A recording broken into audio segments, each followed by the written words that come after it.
atoke haya.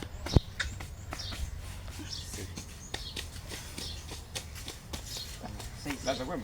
Safi. Mambo vipi? Safi. Safi kwema. Kwema kabisa. Safi, karibuni. Asante sana. Karibuni. Asante sana. Nashukuru sana.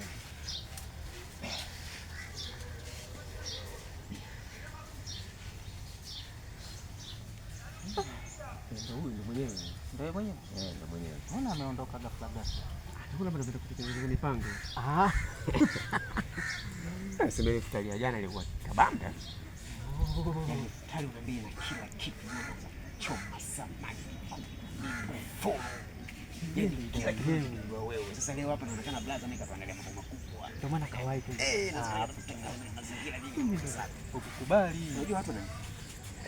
Blaza. Ndo. Si bobo ndo. Unatoka? Mimi natoka. Ulikuja mara moja? Mimi kuja mara moja nilikuwa natoka. Ni sawa, yani mlango kurudishia. Taarifa tumepata kwamba sisi unafutulisha hapa nyumbani leo, ndio maana tumewahi mapema kabisa. Hapana bwana, mimi kwa kweli nilifutulisha jana bwana. Leo ufutulisha? Leo sifutulishi bwana. Leo nilifutulisha jana. Wewe umesema kwamba leo wanafutulisha na mimi. Baki huko mtaani kote unasema blaza leo unafutulisha, tumewahi mapema. Mimi jana nilifutulisha jana bwana, nimefanya sadaka jana, nimefutulisha hapa nyumbani, watu wamefuturu. Alhamdulillah, namshukuru Mwenyezi Mungu. Mimi ndo natoka ndio kwenye mipango yangu mingine bwana. Lakini samahani. Mimi nimesema nafutulisha. Kwa kweli sijajua ndugu zangu. Mimi sio mwenyeji sana hapa. Mimi mgeni, lakini sasa kukaribisha majirani kwamba na mimi mwenzao hapa nani mpangaji mpya wa eneo hili. Ila sifahamu kama unasema kufutulisha. Sawa. Lakini blaza. Samahani kidogo. Ndio.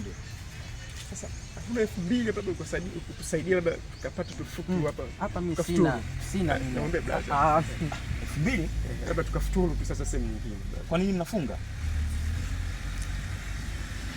Nini mnafunga?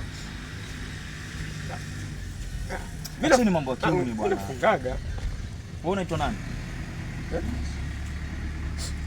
unaitwa nani?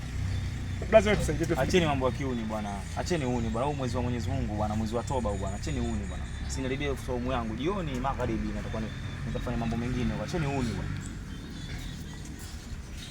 Wewe kimekuja. Watu wengine sio kuwashoboa, sio ufutulishaji. Wewe mimi aliyenileta huku nani? Na wewe ulisema huyu ana minyama kama yote ni huyu hapa. Sasa mbona unakinganisha? Nenda zako. Watu wengine wanaona mbaya. Kwa sababu unapotaka kufutulisha, ufutulisha. Usitaka kujua kama mtu amefunga au hajafunga. Sio ulikuwa ulijui hilo. Kuna kuangalia tu mbwa. Wewe